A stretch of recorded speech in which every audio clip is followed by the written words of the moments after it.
Welcome to Against Given Odds. My name is Madison Phillips, and I'm your host. When I tell you we have a very special guest here today, that will be an understatement. The guest that we have today, he is the king of line dancing. I don't care what race you are, he has been played and people love him. He's been played at events, weddings, family reunions, and man, please help me welcome Mr. Cupid. Can you tell me how it was when you was growing up? Man, so I'm born and raised in a small town, Lafayette, Louisiana. I'm surrounded by a lot of different type of music, bro. Zydeco music, a little Texas music, bounce music from New Orleans. Coming up, I was surrounded by all of that, bro. All we did back in the day was play sports and dance. That's like, that was basically our upbringing, man. I ran track. I was the fastest kid in the neighborhood, playing football and stuff like that. In the sports, and my father and my parents was in the church, so gospel music was a part of everything because you had to go to church and you had to sing in the choir. You know what I mean? You sing in a choir, but you also play sports as well. Can you tell me how that played a big impact in your life? Man, absolutely, man. I always wanted to play college football. I was a wide receiver at a school with a quarterback that wasn't that good of a passer, and I went to school with the best running back in the state at the time. So, um, track ended up being my ticket to college. I ran track, and I ended up running at the University of Louisiana at Lafayette, 100 meters, 200 meters. So sports was my way of always like showing people because I wasn't like always the most talented kid, but it was my way of showing people that I could always outwork them, and like that opened the door for me to be able to get into college where I kind of started like getting my bearings together of being an artist. I know that your dad was a pastor, but I want to ask you for the viewers, how was it growing up with your dad being a pastor? Growing up in that lane, though, bro, you can't be wilding out. And my dad don't play no games like at all. So I mean, everybody got those things that they're not supposed to do, but we just had more eyes on us. You know what I'm saying? I used to like church though because that's what the girls was, man. We go to choir practice on Wednesdays, Thursday night. Then you had Sunday before church. You had Sunday school where you could go. That's where it was, man. And that was actually the perfect place to showcase my talent. I could sing at school, but it was like in church I got the praise and I got like the thumbs up from the aunties. It let me know that I was really doing what I was doing. And of course I love music. It was always in my soul. So in high school, man, singing was for the girls. They loved it. Like I was sing on the bus, sing here. Girls would walk up to me, sing my song and stuff like that. So I kind of got started getting known for that. When I got to college, I ran 2 years, but I slowly started to realize that, I wasn't going to the Olympics. And then I met these four guys from North Louisiana and we started a group. So we were singing on campus, like at all the talent shows, all of the fraternity and sorority events. The group. I was like the dancer slash, came up with the steps and stuff like that. For us, the competition and the correlation between sports and music was on talent shows, don't you ever go after us. And we started to build a really big name for ourselves. And that became more of my attention than running track. So you're running track in college, but you joined this singing group. How did that affect your academics? Man, there was zero concern about anything class wise, bro. We was in there doing our dance steps, our harmonies, singing, trying to perfect all of that stuff. So the goal, I mean, in a perfect world, I would have just changed my major to fine arts and maybe did something like that. But I was so caught up in this guy. He wanted to sign us. So he basically signed us to like a management deal. So we were so gone. Like this, we gonna be the next big group that we put all our eggs in one basket. And it was like we're not really worried about school. With that being said, man, all our priorities went to trying to be some famous singers, and we all ended up being on academic probation. They all are from Ruston, Louisiana, which is north. I'm in Lafayette by myself. So when everybody got in trouble school wise, everybody left. So man, once everybody, we had put out some music and stuff, but once everybody had to go back home, I had to start finding an identity. Um, R&B groups were big where I was coming out, like around 97 through like 2001. And I was so used to just playing my role in the group that I really didn't have an individual identity. I was the dude that would hit the high notes and that would dance all the time. So I was like, how do I transition it? The most comfortable thing that I could do was being from Louisiana. I used to love bounce music. So what I would do is I would sing on bounce beats, R&B songs to bounce beats. I learned that from a guy by the name of Kango Slim from Partners in Crime. And I started giving that to DJs because that was like the only way you could get on the radio is if you had club music. Like you couldn't walk in the club with a ballad. They'll be like, they'll throw your CD in the trash can.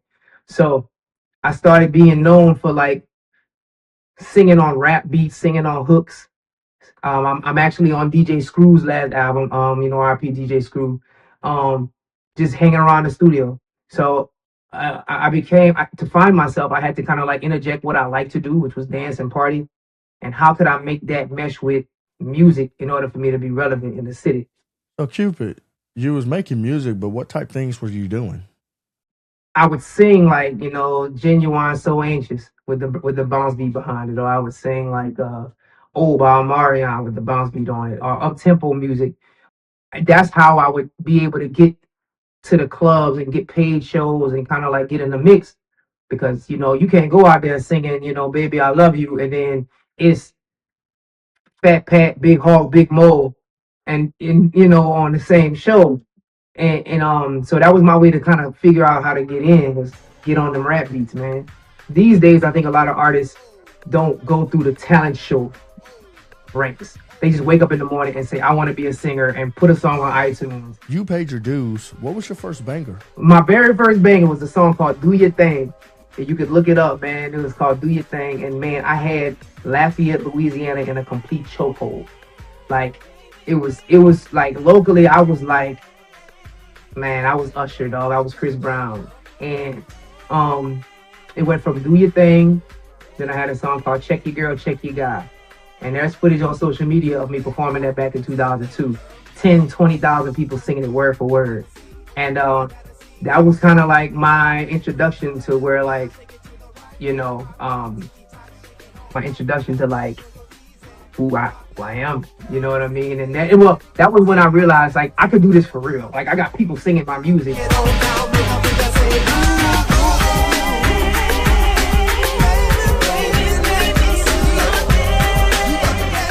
I'm local. I still got to go to work tomorrow. But while I'm in this costume, I'm that guy. And so Do Your Thing, Check Your Girl, Check Your Guy, and a song called Swing Around the Rosie. Those are my three biggest ones before Cupid Shuffle. Man, you telling me you was working? How did you work and make music at the same time, man? Man, my grind is so elite, man. Like, I'm telling you, every job I had was like my office to promote music. I worked at a call center with 2,000 people. 1,800 of them was women. So I was in there slinging CDs. I was promoting parties. I was getting people to come to the club and promoting my parties. I delivered beer at one time. So everywhere I would go deliver beer, I dropped flyers off at the counter with the beer. I put flyers in the beer case where you come to my party. I take that bread, flip it, go to the press CDs. So every job I had was like an assignment to like, how can I make everybody at this job be a fan of my music? And I think back then people used to be like, he gonna sell you a CD out his book sack anyway, so you know what it is. And I really built a large fan base here from just straight hustling, So those jobs were, of course they paid my bills, but those were my assignments of how can I get this group of people to be a fan of my music. And that's how my fan base got so big so fast. Cupid, let me tell you, you working, but you doing your music and you working, man. I just got to give you props for that, man. Man, it was crazy, bro. I promote the club on Thursday night. I would sell CDs off my desk. That'll be $5 a CD, a spindle of 100. Take that $500, go to Extra Radio Shack, buy another spindle, press them up, stamp them, sell them again. Boom, boom, boom, till I could press the real ones with the actual jewel case, and then flip those for 10, bootleg for 5, bootlegging myself. Like it was an operation, man. And shout out to my guys who was like with me at the time, and we was out here pushing, bro. Man, that's great entrepreneurship. I can't wait any longer. We want to know what went on with the Cupid Shuffle. I grew up with this song and I love it. I got to know about it, man. Well, it's funny, man. After I started singing on them bounce beats, I feel like I was getting older. You know what I'm saying? Like I know I should deserve a record deal. I know I should have this money. I know I should be more well off than I am. And dog, I broke down crying, cleaning my bathtub, dog. I was with that old Comet. Remember the old Comet back in the day? I had Comet in the bathtub. I'm cleaning it.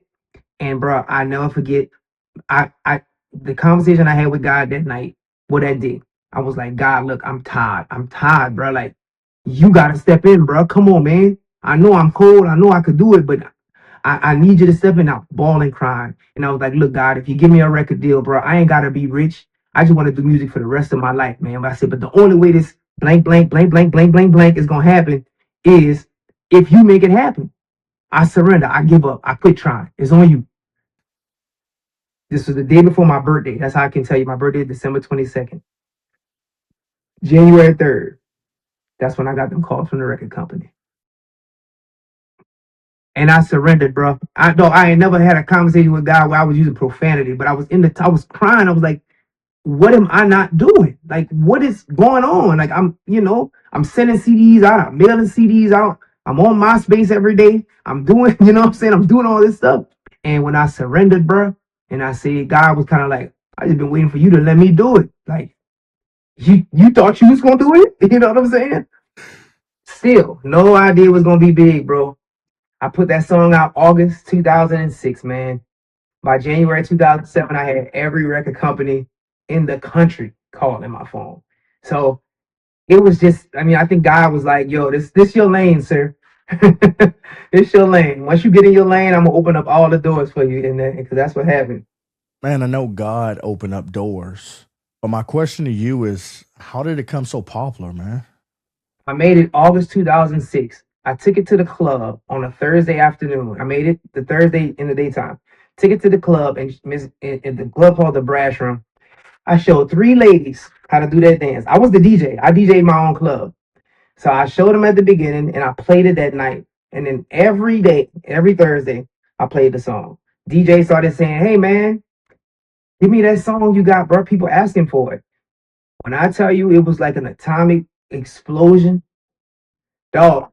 And mind you, I had four CDs out with all kinds of songs about love and and all kind of words and lyrics. And I'm like, y'all want the directions. You know what I mean? And it took off, bro. It was like I remember when I got the calls, I didn't know what to do. Cause I'm like, I mean, I always wanted a record deal, but I got Universal, Def Jam, Atlantic, um, everybody, College Park Music trying to get to me. It was just it was what it was supposed to be. Bro, Cupid Shuffle is a game changer. I remember growing up, and no matter if someone was arguing, fighting, or what was going on, when that song came on, everybody stopping, we lining up, starting to dance. Man, it was an amazing experience. But how do you manage with all the friends and family and everybody's coming? Are they asking you for things? Like, how are things going? It really took a toll on me, man. I tried to do as much as I could for my family. You know, I had I had a child on the way. That was kind of crazy. Um, Trying to navigate my buddies who have been traveling with me the whole time, and then not making a lot of money at first because you don't, Um, it, but I had to fake it till I make it because you can't let people in the hood know you just signed a record deal and now you ain't got a pot to piss in. So, it was a lot. It was a lot to navigate. Um, it's truly molded me to who I am now. Um, I'm very well knowledgeable in the game, so I try to school youngsters. But it was dog. Imagine just walking in a room with no guidance, man, and that's what it was for me. You said you had no guidance. Did faith play a role in this? Did it help you at all? Faith was the beacon. Faith was the beacon for me, man. Anytime like it was like the darkest time, like I could look up and the morals, the morality, the things that like I stood on, man. God, doing the right thing, just having moral values, man. That was kind of kept me going toward the light. Cause I could have easily went left or right, man. I could have did a lot of things that could have had me with the who's who's. and stuff. But man, there was so much conviction I would have. Like every time something crazy would come up, I just couldn't do it or couldn't be a part of it. And yes, that kind of made my journey not pop off as quick as I wanted to. In hindsight, I think that I made the right decisions because now I got songs that are like lasted forever, and I still got my integrity intact. But the morality, man, was my beacon of light, bro. Like my faith was the beacon that kept me going. How did that affect your personal life? I'm fortunate enough, like as I go through my journey, I got like my kids and stuff, and I haven't missed I might have missed two flag football games in my son's life, you know, and coached AAU basketball, been to the tournaments, been to graduation, didn't miss nothing. So I find that a lot of decisions that I made could have possibly had me in predicaments where I would have lost out on a lot of memories and stuff, bro. But in hindsight, I'm glad I did it. Like at first, come on, man, you're trying to get to it, but Faith is an important part of your life. How do you pass that down to your child for that to be something important to them as well? well, the one thing that I truly believe in is, man, you can tell somebody how to be, but it's easier to show them, you know. So like with him, I never wanted to be the type of dad that'd be like, do this, do this, do this, but I'm doing the opposite. Right when he graduated, like I was like, hey, so tell me, I said on a scale from 1 to 10, what you give me as a dad? Just curious, you know what I'm saying? So you gave your son a score to score. You got to tell me, what score did he actually give to you? Oh, I got a 10. I got a strong 10. I got a 10. Look, he don't talk much, man. He a real quiet little dude, like, but he hit me with a she hit me with a 10, and then when he signed his scholarship for basketball in his like speech, that's when he kind of like let it out. So I was like, that's dope. You're talented.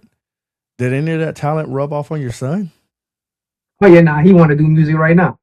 He wanna he wanna do music right now. Yeah, he working on some music and stuff, and he kind of dabbled with it a little bit, but he really starting to get into it, man. He's big on like the Frank Ocean, Brent Fayez, that young people R&B kind of vibe, And I told him, I said, I will support your music career 100%. But if you start rapping about gangster stuff and crazy stuff, I'm gonna personally sabotage you. I'm gonna personally do everything in my power for you to not be successful. And I was like, that's the deal. That's the deal. And I try to let him. I take him to shows sometimes so he can see the upside of like what the R&B side is and stuff. But it's in him. It's in him. I just never wanted to be the dad to be like Joe Jackson. You know what I mean? So I just didn't want to be that. You gonna do this. You gonna do this. You gonna do this. I'm like, yo, whenever you ready, we gonna get at it. That's great. A lot of young people don't have the support of their father. But I have to ask you, are you married? Been married 5 years, bro. And we got married, man. She started laying guidelines in the house for us and the boys, and it really changed our way of life. That's great. So you have to tell me, how is God helping you now on this portion of your life? That's the source, man. I mean, I suffered a stroke in 2016. I almost got hit by a bull at a concert the same year. I went through a lot, man. Lost my home. Um, so many things, but God always just said, persevere and just push through, man. So I guess all glory to God at all times, every day. I could have never scripted this life. I never would have thought a line dance music would be what I'd be doing. Yeah, God works in mysterious ways. So what projects are you working on now? For me, the most important thing I'm working on right now, brother, is I'm working on my documentary, which is called Mr. Cupid Shuffle. And, if I would have asked any average person in the street, hey, how did the Cupid Shuffle come about? Man, nobody can answer that. It's so much about the journey, the contracts, the things I went through, man, with the companies, so much that I went through that no one knows. So I'm able to tell that story. And I think it's gonna be intriguing because Cupid Shuffle is probably the biggest line dance of all time.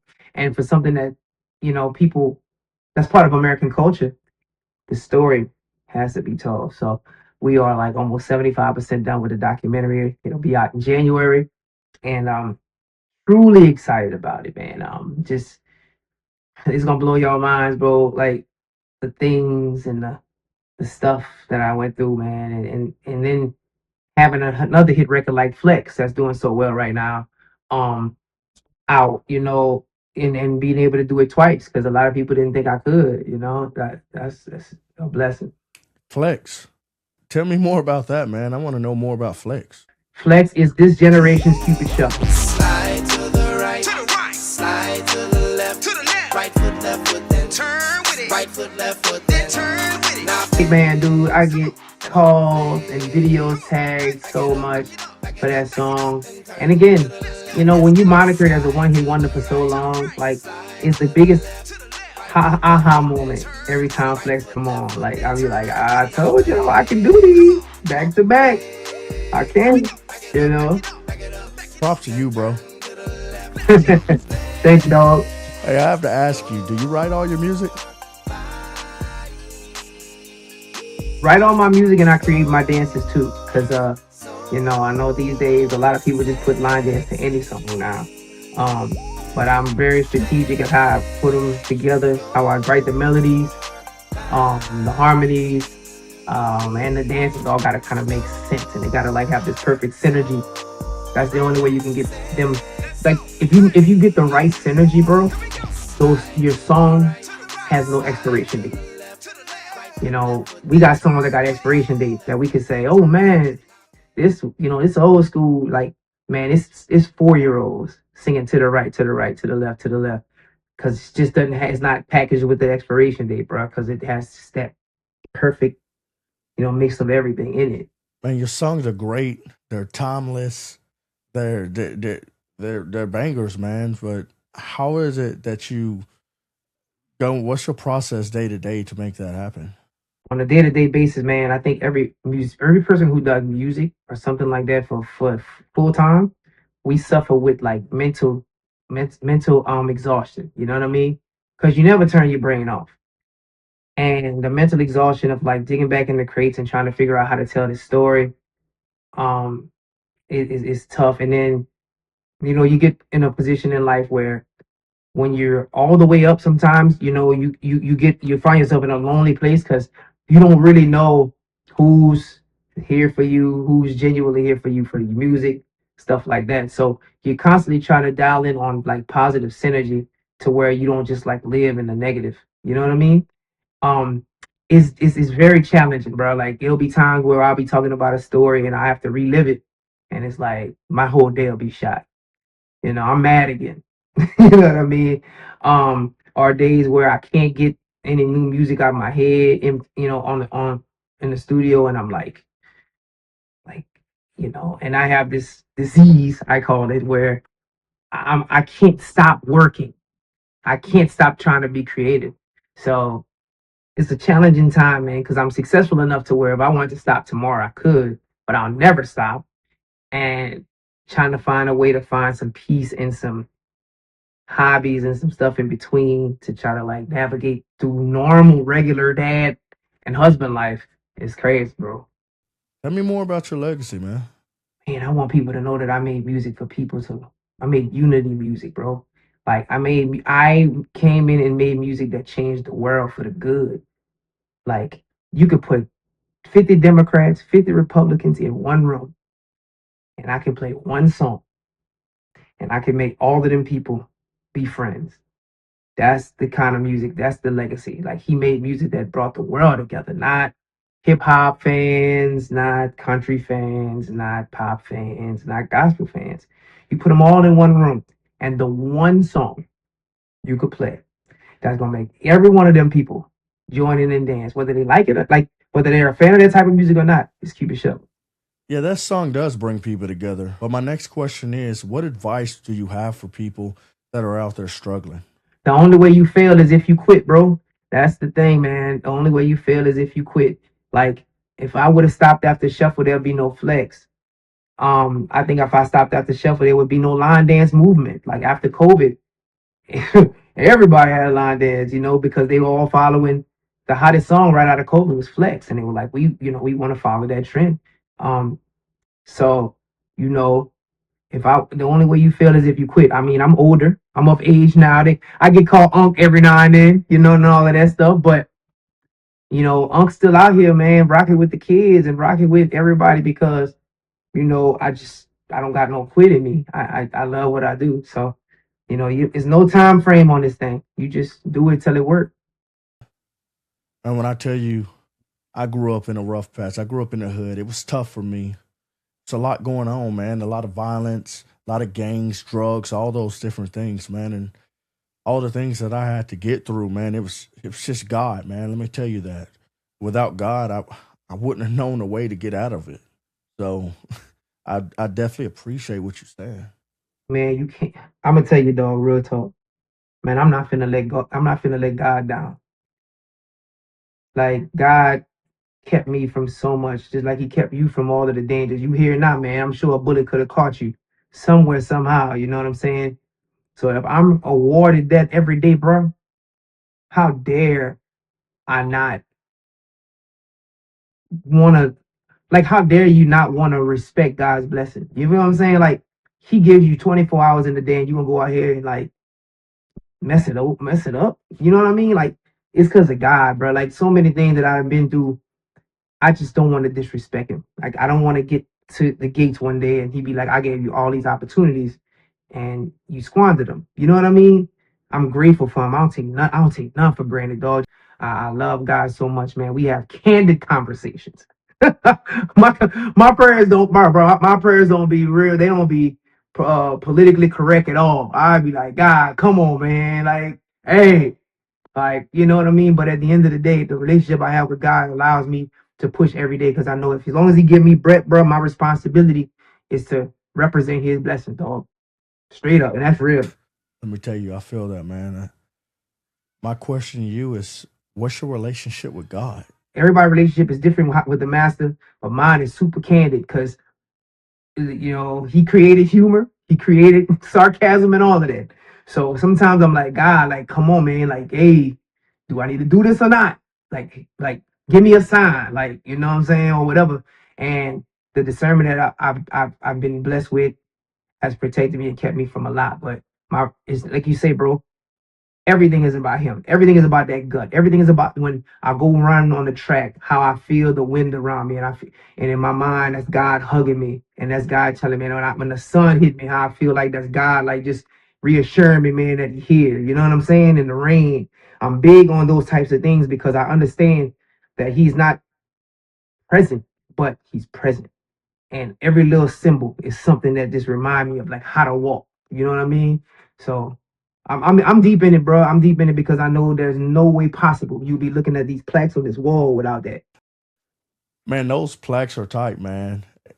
From your hard work, the faith that you have put in, your dedication, and all those things, I think God has played a significant impact in your life, and it shows with your faith, through your faith and hard work and dedication, and the plaques that you have. Hey, man, from your lips to God's ears, man. I appreciate that, man. And that's all I'm trying to do, bro. Like at this stage of the game, I don't need no number one hits. It'll be cool to have none. But at the end of the day, man, to be able to just bring love and joy and then to overall tell my story so somebody can believe in God that might not enough to where, they put Him first and then they start walking on that trail of unwavering faith, man. God will be there for you. And your story is a testament. You have a doc, you have music, you have all these things going on. How can people find you and be able to know more about Cupid? Man, official new Cupid on everything. Like official new Cupid on all platforms. If you put that in your search bar, all my socials come up. I'm always on Instagram. Like if you hit me up on Instagram and you get a response, it's me. I'm very, very in tune with the social media stuff. And but you can find me at official new Cupid. And I'm always posting, always promoting. So and like I said, look out for that, man. I got a new song out too called Why You Hating on Me, which is a fusion of Southern soul and gospel. So it's pretty cool. When people hear it, they don't know if they want to do a praise dance or if they just want to go point in their hater face at the same time, but Why you hating on me? Hey, you hating on me. Listen, hey, why you hate on me? Why you hate on me? Why you hate on me? Why you hate on me? Why you hate on me? Why you hate on me? Why you hate on me? Why you hate on me? Come on, yeah. Cupid. Hey. just having fun. I'm having so much fun making music right now, and you know, that's where you can find me at, man. It's all on my Instagram. Man, it's been a pleasure to be able to have you on, man. It's definitely an honor. Your story is everything that we represent here at Against Given Odds. I definitely want to give a shout out to his team, because without his team, this wouldn't have even been possible, man. And let me tell you, audience, to be able to have someone on like this, it means a lot, because he stands for everything that we believe in. Facts, brother. Facts, man. You just hit the nail on the head, bro. Like, you interpret this whole conversation been dope, because you're very good. I like the way you conduct interviews, because you're a great interpreter. Because sometimes I might say it in a way, but I like how yes, it's just all the totality of just unwavering faith, man. That God gonna help me figure it out. We have to have a part 2 one day, man. I pray that we're able to get a part 2 one day. Oh, it's booked. It's booked, bro. We can do it after the documentary drop. Whenever you want to do it, man. It's locked in, man. Aaron, shout out to Aaron Fleet, my publicist. Yeah, it's done. It's a done deal. Love to be back. Thank you, Cupid, for being a part of the show. I want to thank everyone else for tuning in. His links will be down below. My name is Madison Phillips, and I want you to remember, your story isn't over yet. We got a brand new